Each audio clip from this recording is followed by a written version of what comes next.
안녕하세요. 오늘의 데일리 뉴스레터에 오신 것을 환영합니다. 1. 팔라우의 과감한 결단. 2. 확장된 제주도. 3. 중국의 영토 확장 음모는 실패했다. 한번 진실을 알아봅시다. 태평양의 작은 섬나라 팔라우. 수면 아래로 가라앉을 위기에 처한 이 국가가 과감한 결단을 내렸는데요. 바로 한국으로 편입하겠다는 결정이었습니다. 팔라우를 제주도 부속 도서로 편입하겠다는 의사를 밝힌 것인데요. 이에 태평양 섬나라를 사들이며 영향력을 확대하던 중국은 당황한 기색을 감추지 못했다고 합니다. 한국에게 나라를 넘기면서 팔라우는 중국의 영향으로부터 벗어났기 때문인데요.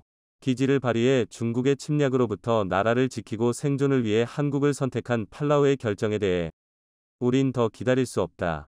발밑으로 차오르는 물을 보고도 한 남자가 움직이지 않았기 때문이죠. 금방이라도 차오른 물은 이내 남자의 허벅지까지 올라왔죠. 남태평양 가운데에 위치한 섬나라 투발루. 외무장관인 사이먼 코펜은 간곡한 목소리로 다른 이들에게 나라의 생존을 부탁했는데요. 투발루는 현재 기후 변화로 인해 섬이 가라앉고 있습니다. 그는 나라가 처한 절실한 상황을 알리기 위해 물이 차오르고 있는 곳에서 연설을 한 것이죠. 실제로 그가 서 있는 곳은 몇 년 전만 해도 마른 땅이었지만 차오른 물 때문에 더는 사람이 살 수 없는 곳이 되었습니다. 사실 투발루만 이런 위기를 겪고 있는 것은 아닙니다. 인구 6만 명의 섬나라 마셜제도는 기후 위기로 인해 사람이 살기에 적합하기 어려운 땅이 되었습니다. 솟아오르는 바닷물로 농사 짓는 것은 꿈도 꾸지 못했죠. 심각한 사태에 직면한 이들은 국가 차원의 탈출 계획을 세우고 있습니다. 티나 스테지 마셜제도 환경특사는 지금 상황은 웃어넘길 때는 지났고 앞으로 몇 년 뒤면 태평양 섬나라들만 아니라 미국도 감당해야 할 현실이라며 온도를 낮추는데 나라들이 기여해야 한다는 메시지를 남겼습니다. 팔라우 역시 심각한 고민에 빠진 국가인데요. 1993년 미국과 체결한 자유연합협정 코파에 따라 약 50년 동안 국방과 안보를 미국이 책임지는 국가로 사람은 물론이고 물자도 부족한 국가입니다. 대통령 중심의 공화제로 현재 대통령 자리에 있는 수란겔 휩스 주니어 팔라우 대통령은 조만간 가라앉을 팔라우의 미래에 대해 심각한 고민을 하게 되었죠. 그는 여러 세계 정상들이 모인 자리에서 나라의 위기를 얘기하며 차라리 우리를 향해 폭격을 날리길 바란다. 고 말하며 선진국들이 기후변화에 많은 액수를 투자하길 요청했죠. 그것과 별개로 팔라우는 생존을 위해서 특단의 조치를 취해야 했는데요. 고심 끝에 팔라우가 시도한 것은 인공섬 건설입니다. 수위가 높아지는 가운데 팔라우 주변에 콘크리트와 모래를 부어보다 튼튼한 섬을 만들자는 계획이었죠. 중국이 현재 스트래틀리 군도에 여러 자재를 부어 인공섬을 만드는 것에서 착안한 아이디어입니다. 하지만 비용도 많이 소모될 뿐더러 섬 전체의 자연 환경과 유산을 포기해야 하는 아이디어여서 실천에 옮기진 않았죠. 뾰족한 방법을 찾지 못하던 팔라우. 고민을 거듭하던 수란겔 대통령에게 검은 손길이 찾아왔는데요. 바로 중국이었습니다. 중국에게 땅을 양보하면 살 길을 알려주겠다는 제안이었죠. 중국은 현재 태평양을 중심으로 영향력을 확대하고 있습니다. 우크라이나 전쟁으로 인해 사람들의 관심이 유럽으로 향하는 동안 중국은 남몰래 영역을 넓히고 있었던 것이죠. 존 아퀄리노 미 인도태평양 사령관은 언론 인터뷰를 통해 중국이 태평양 일대 지역을 장악, 군사기지는 물론이고 각종 물자를 보관하는 시설을 마련하고 있다는 것을 폭로했습니다. 사령관은 현재 중국이 남중국해 주변 3개 섬을 군사화했고 대함 및 대공 미사일, 레이저와 전투기 등 무장의 위성 사진을 통해 확인되었다고 밝히며 이는 중국이 타국의 주권을 침해한 명백한 월권 행위라 규정했죠. 이전부터 남중국해에 중국이 군사기지를 짓고 중국인들이 거주할 수 있는 시설을 마련하고 있다는 것은 정찰 위성을 통해 공공연하게 알려져 있었으나 미국에서는 이에 대해 어떠한 의견을 남긴 적이 없었습니다. 그런데 이번에는 미군이 의성 사진 증거까지 제시하며 중국의 섬 기지화에 대해 경고의 메시지를 남긴 것인데요. 구체적인 군사기지 지역까지 언급할 정도였습니다. 미스치프, 수비, 파이어리 크로스 암초 3곳. 이곳에 있는 무기들은 다른 곳에서 쉽게 보기 어려운 무기들이라며 군사 인프라 시설까지 지어지면 태평양 전역을 위협할 것이라 지적했죠. 아퀄리노 사령관은 기자들에게 실제 섬 상태를 보여주고자 기자들을 미 해군 초계기 P-8A 포세이돈에 태운 뒤 중국이 군사기지를 짓고 있는 곳들을 순회했는데요.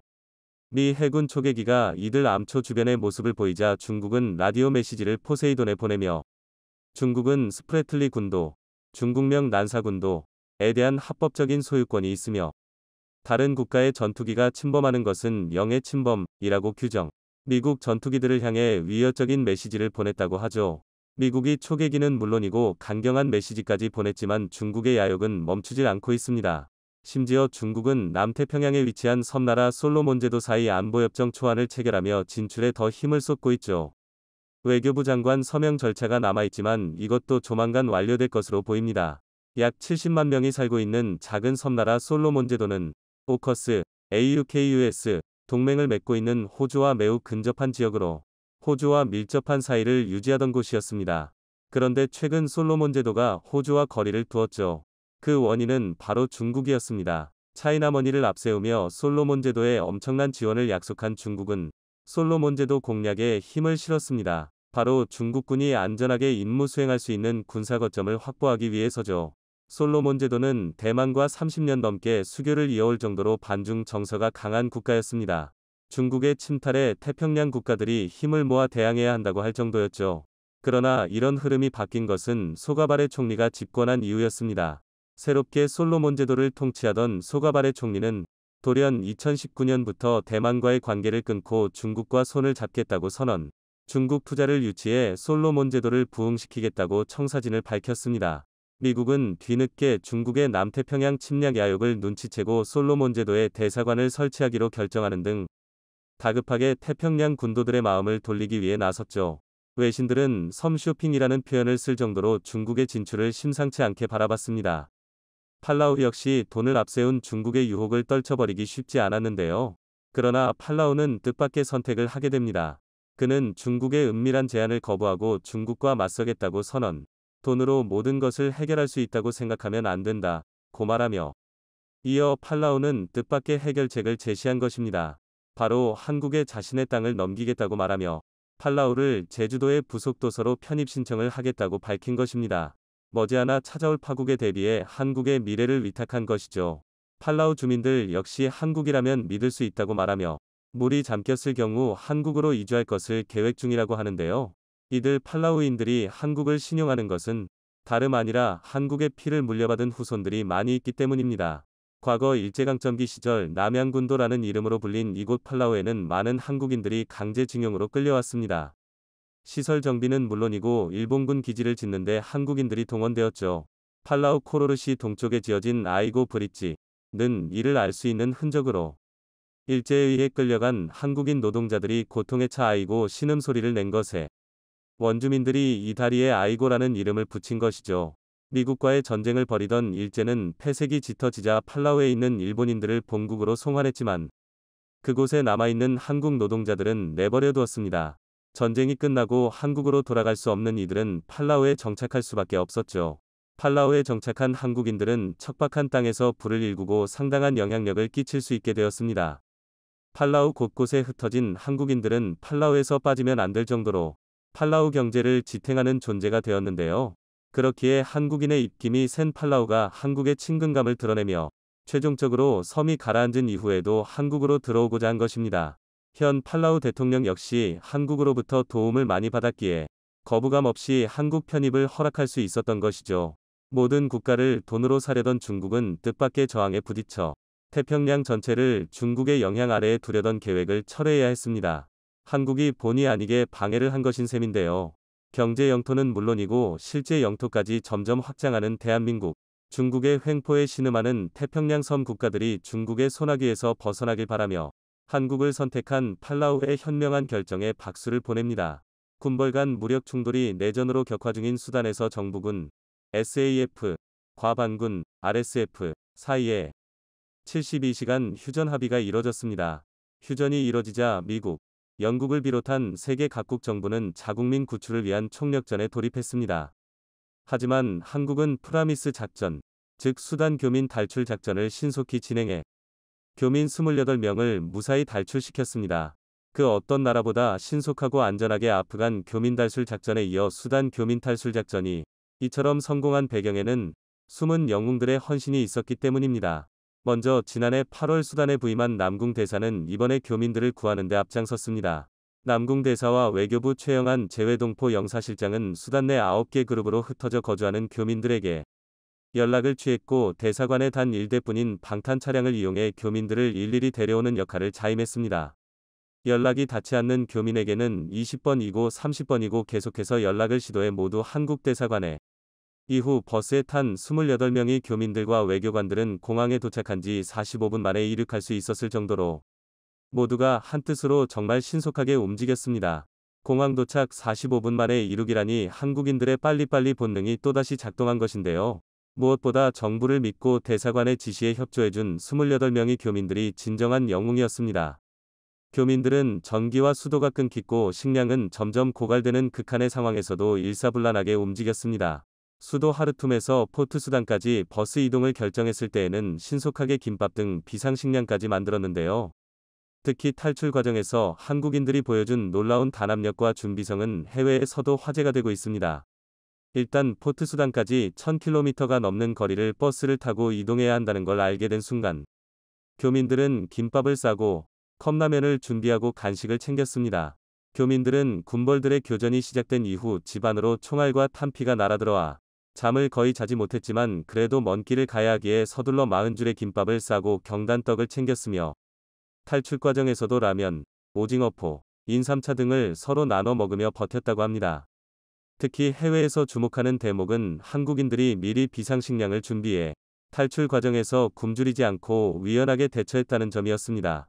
총탄이 오가는 상황에서 어떻게 40김밥을 싸고 경단떡을 준비했는지 한국인들의 준비성에 입을 다물지 못한 겁니다. 또한 이들은 자신들의 식량만 챙긴 것이 아니라 같이 탈출하는 이웃들의 식량까지 충분히 챙기는 한국인 특유의 정을 과시했습니다. 해외에서는 특히 김밥을 주목했습니다. 얼마 전 한국에 살다 간 외국인들이 그리워하는 한국 음식 탑 5가 소개된 적이 있는데 비 올 때 생각나는 칼국수, 삼겹살, 뼈 해장국, 김치가 탑 5 안에 들었고 대망의 1위는 김밥이었습니다. 또한 얼마 전 레딧에서도 한국에 방문했던 외국인들에게 고향으로 돌아가면 가장 그리워하게 될 한국 음식은 뭘까?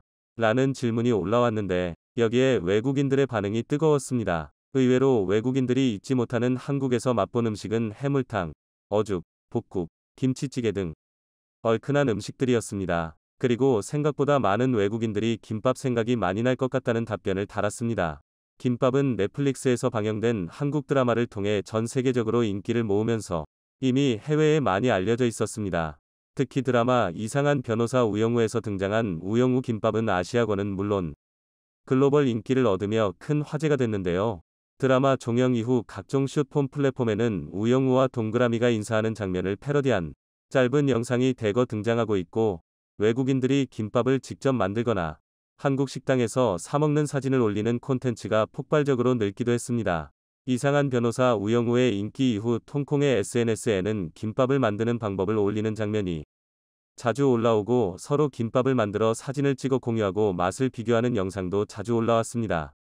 미국에서는 이상한 변호사 우영우에게 감사한다면서 한국 식품점에 가서 김밥을 사고 김밥을 만드는 도구까지 샀다고 전하는 미국 시민의 트위터가 화제가 되기도 했습니다.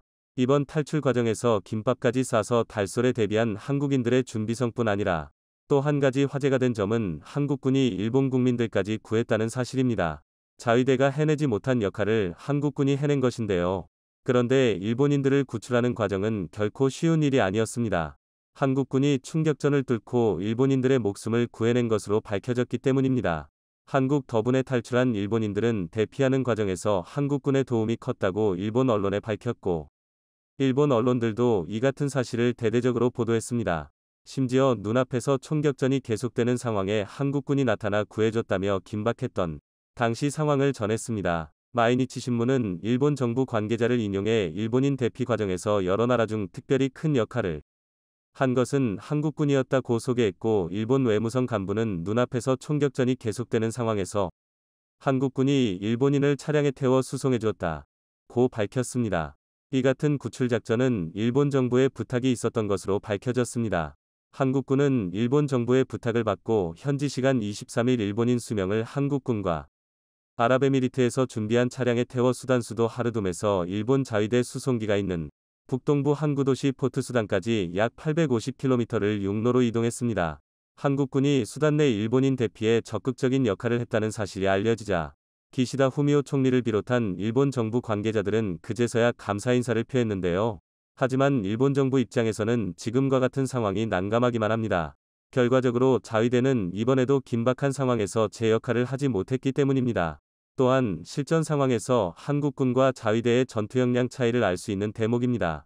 이 같은 분위기는 지부티로 대피한 일본인들이 일본 정부 관계자들을 대할 때의 행동에도 잘 나타나 있었습니다. 앞서 일본인 등 45명은 수단 수도인 하르둥에서 육로로 수단 동부에 위치한 포트 수단으로 이동했습니다.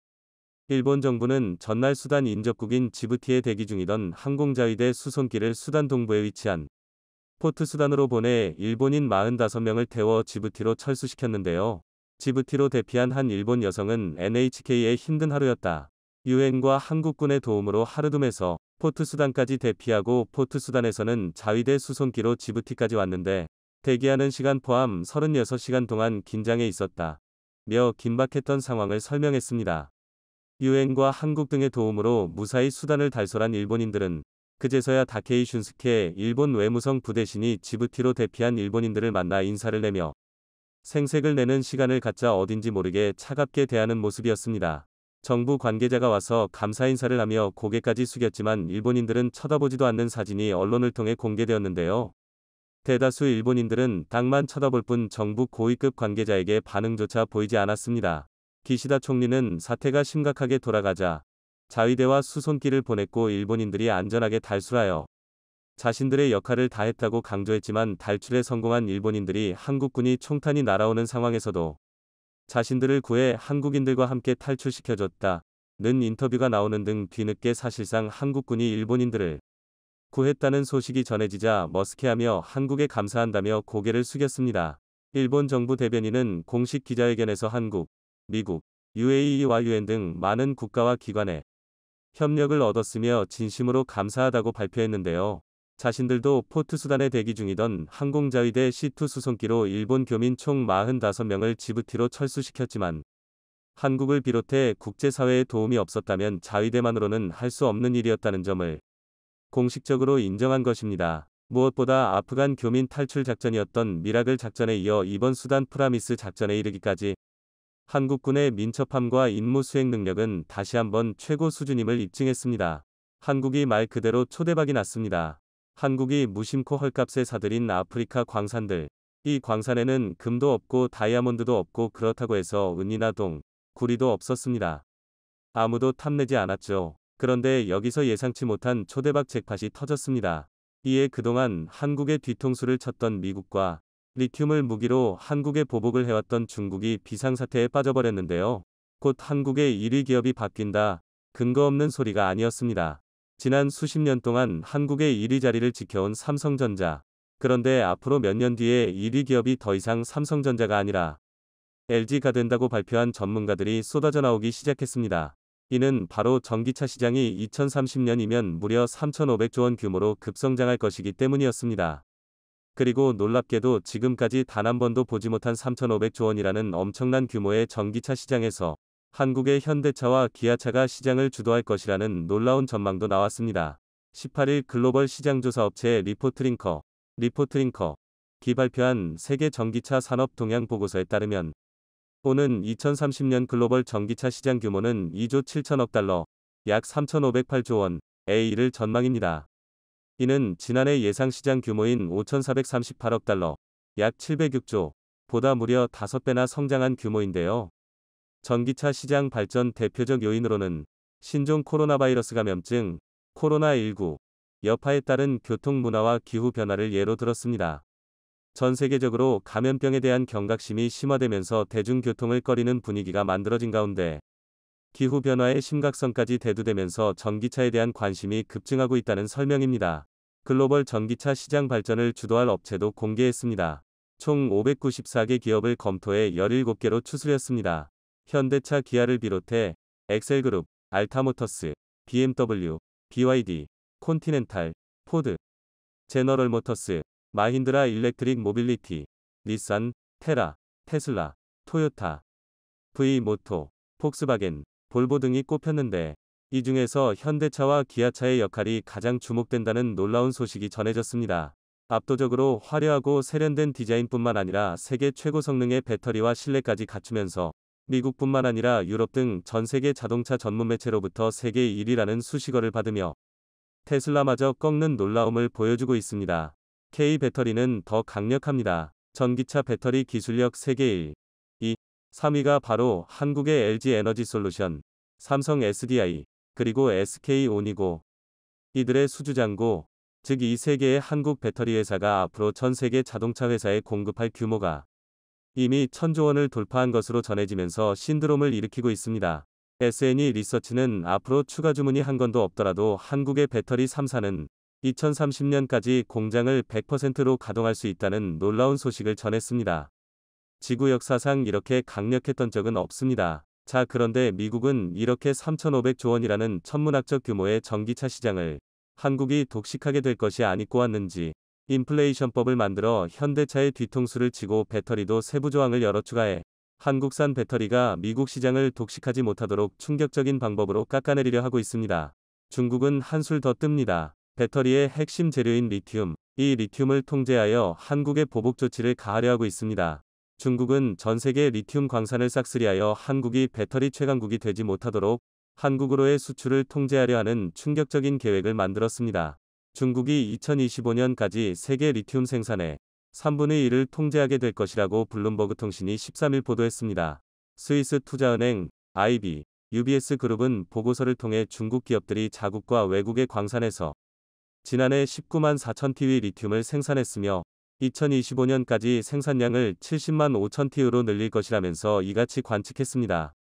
리튬뿐만이 아닙니다. 중국은 전 세계 핵심 광물을 거의 장악하다시피 한 상태입니다. 배터리 양극재에 쓰이는 리튬과 코발트의 경우 중국 재련 의존도가 60% 안팎일 정도로 높습니다. 특히 전기차 성능을 결정하는 양극재 핵심 소재, 니켈, 코발트, 알루미늄, NCA, 전구체의 중국산 비중은 99.99%나 됩니다. 중국을 거치지 않고서는 광물 확보가 사실상 불가능한 셈입니다. 이는 중국이 2000년대 초부터 천연자원 매장량이 풍부한 중남미와 아프리카를 집중 공략한 데 따른 결과입니다. 중국개발은행 수출입은행은 매년 최대 90억 달러씩을 이들 지역에 대한 자원 개발에 투자했고 이를 통해 핵심 광물을 싹쓸이하고 있습니다. 중국 최대 전기차 업체인 BYD는 현재 아프리카 리튬 광산 6곳 인수를 추진 중인 것으로 알려졌습니다.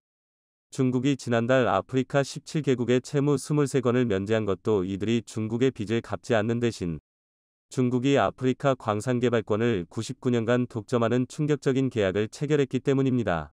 충격적이죠. 자, 그런데 결국 아프리카 국가들이 대반전을 만들어냈습니다.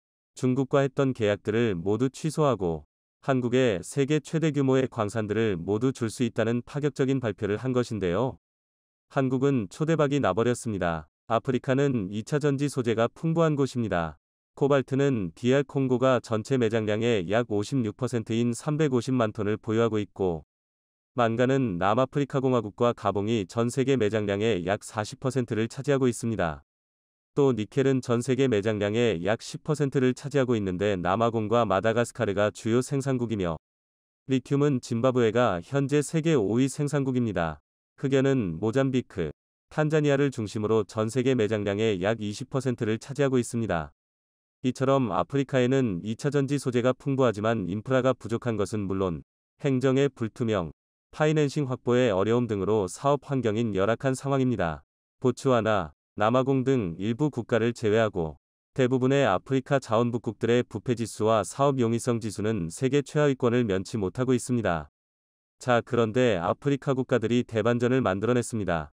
돈 몇 푼 빌려준 뒤 자신들의 항구 점유권 99년과 광산 독점 개발권 99년을 가져가 버리는 중국의 만행에 결국 아프리카 시민들이 폭발한 것입니다.